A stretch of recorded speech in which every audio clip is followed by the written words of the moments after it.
don't know what you were like when you were at school, but fairly early on, I learned that when the teacher asked a difficult question or a tricky question, the best thing was to put your head down. However, I then learned that that wasn't actually the best thing to do, because if you put your head down, they tend to pick on you. So what I learned to do was I kept my head up, as if I knew what the answer was. Tricky questions. They're all around us, you know. Here are some tricky questions that have been going around in my mind.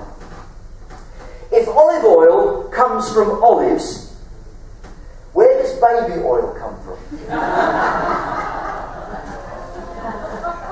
Now, if the police arrest a mime artist, does he or she still have the right to remain silent?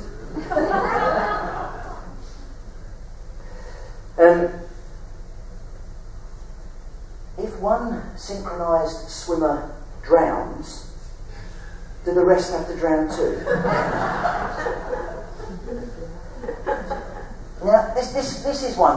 Why? I mean, all those different flavours of cat food.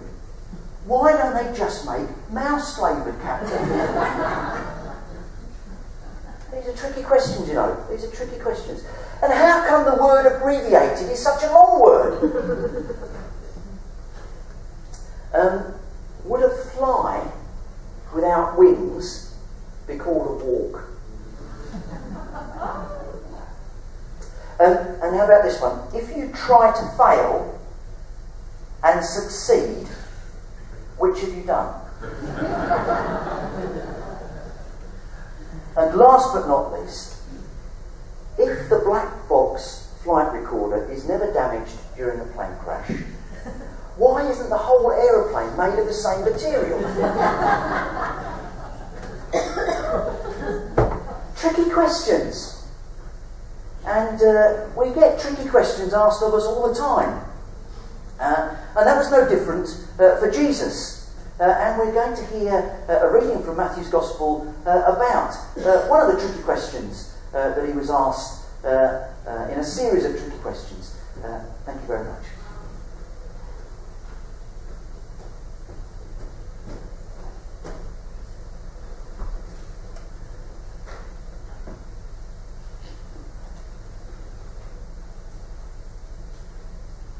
This is on page 33, if you want to follow.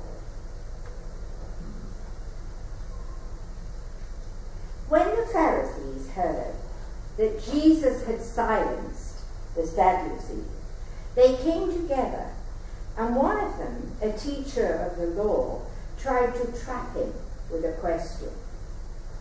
"Teacher," he asked, "which is the greatest commandment in the law?" Jesus answered, "Love the Lord your God with all your heart, with all your soul, and with all your mind. This is the greatest and the most important commandment. The second most important commandment is like it. Love your neighbour as you love yourself. The whole law of Moses and the teachings of the prophets depend on these two commandments."